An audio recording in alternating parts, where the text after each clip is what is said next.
வணக்கம், என்னோட பேர் தீபா. நான் ஆத்தூர்லேருந்து வரேன். நான் நடந்து முடிஞ்ச SSC MTS எக்ஸாம் கிளியர் பண்ணியிருக்கேன். நான் சேலம் பிரான்ச்சில் வந்து 2021 ஜாயின் பண்ணி 2 இயர்ஸாக ப்ரிப்பேர் பண்ணிகிட்ருக்கேன்.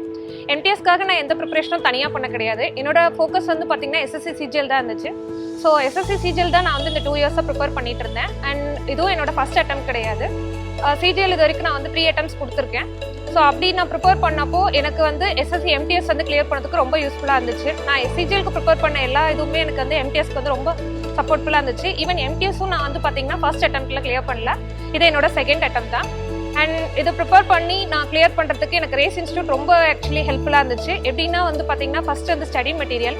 நான் SSC ஃபீல்டுக்குள்ளே வரதுக்கு முன்னாடி நான் என்ன இதை சூஸ் பண்ணலாம் அப்படின்னு நான் வந்து எந்த இன்ஸ்டியூட் சூஸ் பண்ணலாம் அப்படின்னு பார்க்கும்போது நான் விசாரிச்ச வரைக்கும் வந்து பார்த்தீங்கன்னா தமிழ்நாட்டில் எனக்கு ரேஸ் இன்ஸ்டியூட் தான் வந்து பார்த்தீங்கன்னா SSCக்கு வந்து பெஸ்ட்டாக மெட்டீரியல்ஸ் கொடுத்து கோச்சிங் கொடுக்குறதா வந்து நான் ஃப்ரெண்ட்ஸ் மூலிமா நான் வந்து இன்ஃபர்மேஷன் கேதர் பண்ணேன். ஸோ அப்படி தான் நான் வந்து ஜாயின் பண்ணேன். அண்ட் சேம் நான் என்ன எக்ஸ்பெக்ட் பண்ணனோ அதுக்கேற்ற மாதிரியே ஒரு இன்ஃபர்மேஷன்ஸ் மெட்டீரியல்ஸ் எல்லாமே எனக்கு வந்து ஸ்டாண்டர்டாக கிடச்சிச்சு. அண்ட் இதில் வந்து நான் ஒரு ப்ளஸ் பாயிண்ட்டை நான் பார்த்தது வந்து பார்த்தீங்கன்னா வந்து சர்க்கிள் கான்செப்ட். இந்த சர்க்கிள் வந்து பார்த்தீங்க அப்படின்னா லைக் ஈவினிங் வந்து கிளாஸ் முடிச்சதுக்கப்புறம் ஈவினிங் வந்து பார்த்தீங்கன்னா தனியாக அந்த கான்செப்ட்ஸ் எல்லாம் சால்வ் பண்ணுறதுக்கு ஸ்டாஃப் மென்டர்ஸ் வந்து நம்ம கலெக்ட் பண்ணி நம்மளை வந்து பார்த்தீங்கன்னா கோச்சிங் கொடுத்துட்டு இருப்பாங்க. ஸோ நான் அதை வந்து யூஸ்ஃபுல்லாக யூட்டிலைஸ் பண்ணி நான் வந்து கிளியர் பண்ணுறதுக்கு எனக்கு ரொம்ப யூஸ்ஃபுல்லாக இருந்துச்சு.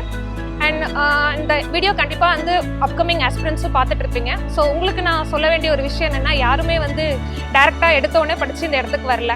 எல்லாருமே அந்த ஸ்ட்ரகிள்ஸ் அண்ட் ஜேர்னிஸை வந்து பார்த்தீங்கன்னா கடந்து தான் இங்கே வராங்க. ஸோ நீங்களும் கண்டிப்பாக இந்த ப்ராப்ளம்ஸை இப்போ கோத்ரூ பண்ணிட்டு இருப்பீங்க. உங்களுக்கு நான் சொல்லணும்னு ஆசைப்படுறது என்னன்னா, கன்சிஸ்டன்சியாக ப்ரிப்பேர் பண்ணுங்க. கண்டிப்பாக எல்லாத்துக்கும் ஒரு டே வரும். Everything happens for a reason அப்படின்னு எடுத்துக்கோங்க. என்னடா இத்தனை எக்ஸாம் எழுதுறோம், எதுவுமே நமக்கு வந்து கிளியர் ஆகலையே அப்படின்னு நினைக்க வேணாம். எனக்குமே CGL வந்து பார்த்தீங்கன்னா ஒவ்வொரு இதுவும் 4 attempts. ஃபர்ஸ்ட் ரவுண்டில் நான் வந்து 4th ரவுண்ட் வரைக்கும் போனேன். 20 மார்க்ஸில் எனக்கு போஸ்டிங் கிடைக்கல. செகண்ட் ரவுண்டில் எனக்கு Tier 3 ஜஸ்ட் 1 மார்க்கில் வந்து எனக்கு போயிடுச்சு. ஸோ அப்போல்லாம் எனக்கு ஒரு 1 வீக் ஆச்சு நான் அதை விட்டு வெளியே வரதுக்கு. But I came out of it. அந்த மாதிரி நீங்களும் வந்து பார்த்தீங்கன்னா நமக்கு வந்து 0.5ல போயிடுச்சு. பேங்கிங் ஆஸ்பிரண்ட்ஸ்க்குலாம் 0.5ன்றது எவ்வளோ பெரிய ஒரு விஷயன்றது எனக்கு தெரியும். ஸோ அந்த மாதிரி இருக்கவங்களாம் தயவுசெய்து ஃபீல் பண்ண வேணாம். நீங்கள் இதே மாதிரி ப்ரிப்பேர் பண்ணிட்டு இருங்க. உங்களுக்கான டே வரப்போ அது கண்டிப்பாக கிளியர் ஆகும். ஸோ எதுவுமே நீங்கள் வந்து ஃபீல் பண்ண வேணாம், கண்டிப்பாக படிங்க. அண்ட் இந்த பிளாட்ஃபார்ம் மூலிமா நான் ஒரு 3 பேருக்கு வந்து தேங்க் பண்ணணும்னு நினைக்கிறேன். ஃபர்ஸ்ட் வந்து ரேஸ் இன்ஸ்டியூட், மஞ்சு பிரசாத் சார், மனோஜ் சார், இவங்க இல்லாட்டி நான் இந்த இடத்துல இல்லை. அண்ட் மை பேரண்ட்ஸ், அவங்களோட கான்ஸ்டன்ட் சப்போர்ட் தான். ஏன்னா நான் இந்த ஃபீல்டுக்கு வரதுக்கு முன்னாடி நான் ஒரு 3 இயர்ஸ் ஐடியில் ஒர்க் பண்ணிட்டு இருந்தேன். ஒரு 3 இயர்ஸ் முடிச்சுட்டு ஒரு 60,000 சேலரி வாங்கிட்டு அதை குவிட் பண்ணிட்டு இந்த இடத்துக்குள்ள வரணும் அப்படின்னா அதுக்கு நிறைய ஸ்ட்ரகிள்ஸ் இருந்துச்சு. இருந்தாலும் அவங்க வந்து என்னை அண்டர்ஸ்டாண்ட் பண்ணிட்டு எனக்கு வந்து சப்போர்ட் பண்ணி, ஓகே நீ வந்து உன்னோட இதை நீ பண்ணணும். எனக்கு ஒரு அட்மினிஸ்ட்ரேட்டிவ் பொசிஷனுக்கு போகணுன்றது தான் ஆசை. என்னதான் சஃபிஷியன்ட் பே நான் வாங்கிட்டு இருந்தாலும் எனக்கான அந்த ஜாப் சாட்டிஸ்ஃபேக்ஷன் இல்லை. அதனால தான் நான் அந்த ஃபீல்டை விட்டு இங்கே வந்தேன். பட் வந்த ஒரு 6 monthsலேயே கோவிட்னு சொல்லிட்டு ஒரு பெரிய ஒரு விஷயம் வந்துருச்சு. 1 year நான் எதுவுமே பண்ண கிடையாது.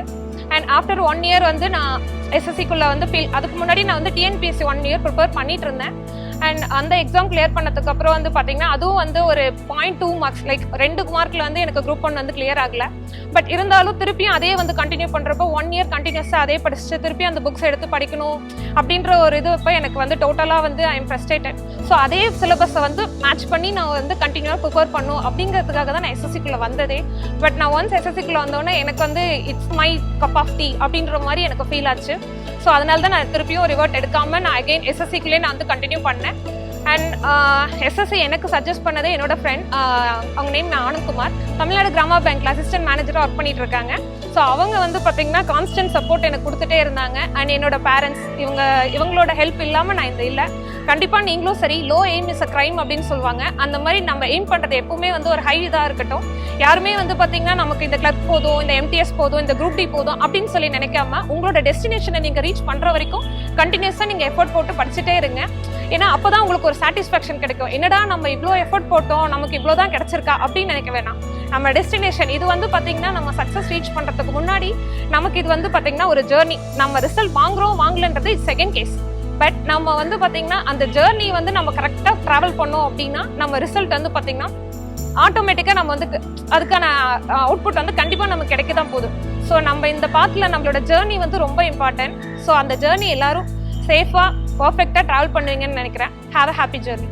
All the best for upcoming aspirants.